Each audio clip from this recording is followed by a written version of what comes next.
মাথায় সিঁদুর লাগানো মহিলারা এই তিনটি কথা জেনে নিন।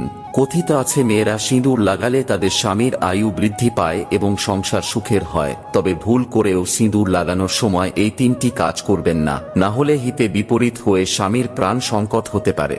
নাম্বার 1, সিঁদুর লাগানোর সময় খেয়াল রাখবেন সেটা যেন কপালের মাঝখানে অবস্থান করে, কারণ এমনটা করলে স্বামীর আয়ু দীর্ঘ হয় এবং বৈবাহিক জীবন সুখের হয়। নাম্বার 2, বিবাহিত মহিলাদের এই বিষয়ে বিশেষ যত্ন নেওয়া উচিত যে সিঁদুর লাগানোর সময় কখনো দাঁড়ানো অবস্থায় এটি লাগাবেন না, বরং আরাম করে বসেই সিঁদুর লাগানো উচিত। এছাড়াও সিঁদুর লাগানোর সময় আপনাকে অবশ্যই একটি টিপ পড়তে হবে। 3 নম্বরটি জানার আগে আমিও দেখব যারা আমায় মন থেকে বিশ্বাস করেন তারা ভিডিওটি লাইক করে কমেন্টে জয় শ্রীকৃষ্ণ লিখে যাবেন।